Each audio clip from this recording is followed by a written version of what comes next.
2 Timóteo 1 versículo 7 diz que Deus não nos deu espírito de covardia, mas de poder, de amor e de equilíbrio.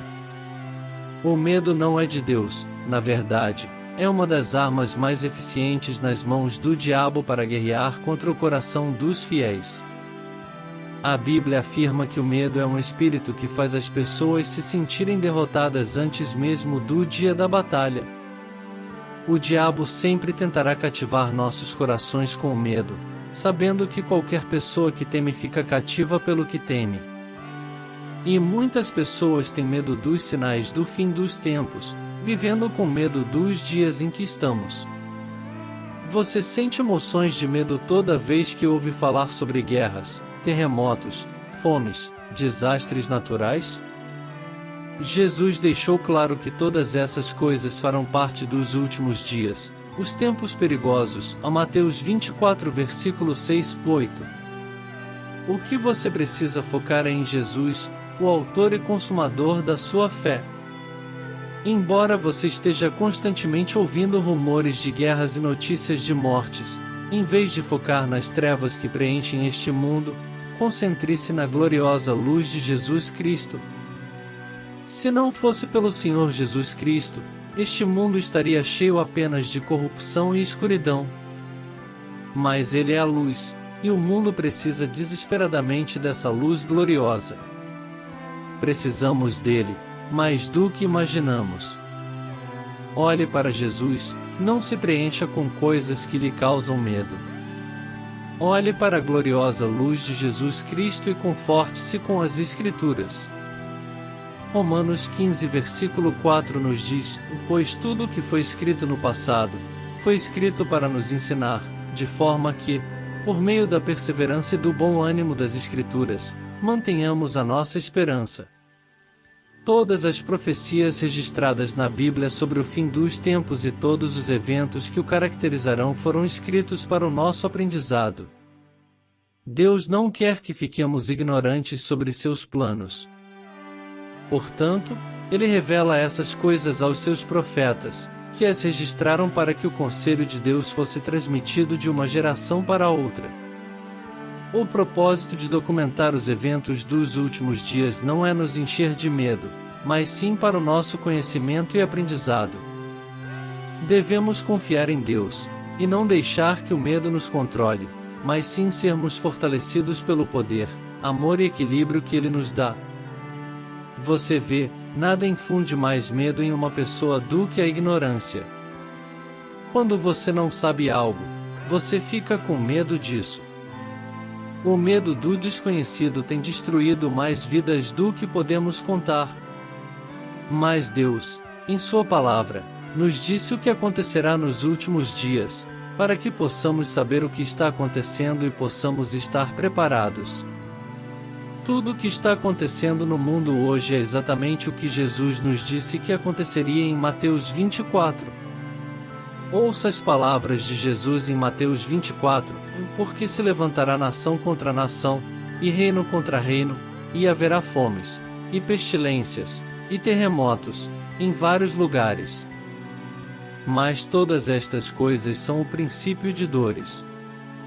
Não estamos vendo nações se levantarem contra outras? Não vimos o surgimento de pestilências nos últimos anos? Não estamos vendo um aumento de terremotos? Jesus descreve todas essas coisas como o princípio de dores. Ele nos disse que essas coisas aconteceriam, não para vivermos com medo, mas para que pudéssemos ver os sinais e perceber que a história está se movendo em direção à sua vinda. Jesus não nos deixou no escuro, Ele nos disse o que acontecerá e podemos ver a profecia de Jesus Cristo em Mateus 24 se cumprir diante de nossos olhos, de forma literal. Mas meu ponto é simples hoje, meu ponto é direto, e meu ponto é o seguinte, embora estejamos vivendo o princípio de dores, embora Mateus 24 esteja se desenrolando diante de nossos olhos, não precisamos viver com medo. Por quê, pastor? A resposta é simples, e nós, os crentes da Bíblia, sabemos como a história vai terminar. Em Apocalipse 21 versículo 1, 4, Está escrito: vi novo céu e nova terra, pois o primeiro céu e a primeira terra passaram, e o mar já não existe. Vi também a cidade santa, a nova Jerusalém, que descia do céu, da parte de Deus, ataviada como noiva adornada para o seu esposo. Então, ouvi grande voz vinda do trono, dizendo: eis o tabernáculo de Deus com os homens. Deus habitará com eles. Eles serão povos de Deus, e Deus mesmo estará com eles. E lhes enxugará dos olhos toda lágrima, e a morte já não existirá, já não haverá luto, nem pranto, nem dor, porque as primeiras coisas passaram. Veja esta declaração: e ele enxugará dos olhos toda lágrima. O que quer que aconteça neste mundo, seja qual for a dor que você experimentar, saiba que Deus um dia enxugará suas lágrimas. Compreenda que você é escolhido e amado por Deus. 1 Pedro 2 versículo 9 diz: e mais vós sois a geração eleita, o sacerdócio real, a nação santa, o povo adquirido, para que anuncieis as grandezas daquele que vos chamou das trevas para a sua maravilhosa luz. Significamos mais para Deus do que nossos corações já conceberam. Você pode significar nada para este mundo, pode ser apenas um número de seguro social neste mundo, mas para Deus você é precioso, escolhido e amado.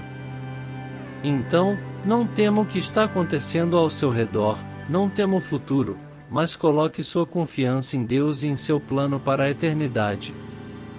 Ele está no controle e enxugará todas as suas lágrimas. Creia nisso, confie nisso e viva sem medo.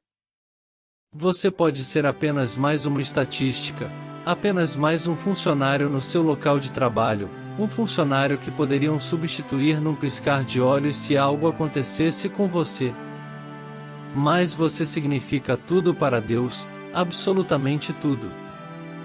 Você significa tanto para Ele que Ele está disposto a morrer por nós. Não escolhemos Deus primeiro, foi Ele quem nos escolheu e nos tornou sacerdotes reais e um povo peculiar para si mesmo. Deus nos chamou das trevas para que pudéssemos entrar em sua maravilhosa luz. Ele nos resgatou do mundo e nos trouxe para o seu glorioso reino.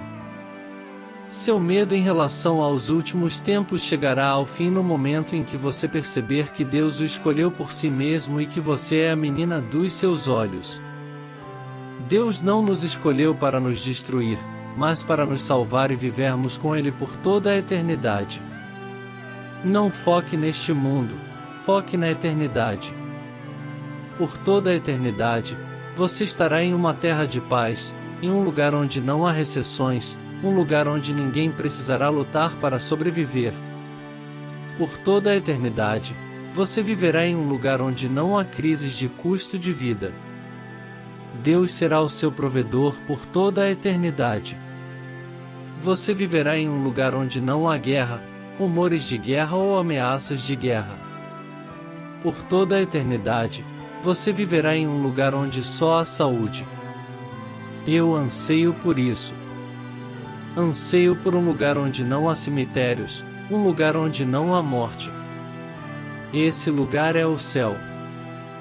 Quanto mais sombrio o mundo se torna, mais penso no céu. Sua esperança deve estar no céu e não neste mundo. Não precisamos temer o que acontecerá conosco no final dos tempos se estivermos em Cristo. O medo do fim dos tempos não é para nós, somos os amados de Deus, e seu amor expulsa todo medo. Aquele que tem medo ainda não está perfeito no amor de Deus. O amor de Deus não pode coexistir com o medo em nossos corações. Tudo o que você precisa fazer neste fim dos tempos é lembrar-se do amor de Deus, e seus medos se dissiparão. Deus nunca nos permitirá sermos tentados além do que podemos suportar. Ele conhece a nossa capacidade e nunca chegará tarde para nos resgatar. Em Hebreus 13h05, Deus prometeu nunca nos deixar nem nos abandonar. Em vez de temer o futuro, somos chamados a antecipá-lo com alegria. A razão é porque nós, que estamos em Cristo, seremos arrebatados no arrebatamento para encontrar o Senhor nos ares e habitar com Ele para sempre. A Bíblia diz que a alegria do Senhor é a nossa força. A alegria de saber que temos pouco tempo restante neste mundo deve nos fortalecer para caminhar consistentemente com o Senhor. Assim que a trombeta soar, seremos arrebatados deste mundo pecaminoso, e nossa maior alegria é que nunca mais experimentaremos tristeza. Não tema o fim dos tempos, mas reserve um tempo para examinar se você está no caminho certo com o Senhor. É hora de começar a se preparar para o retorno do Senhor. Se Cristo nos chamar para casa agora, ficaremos felizes em deixar este mundo pecaminoso enquanto voamos para a eternidade abençoada.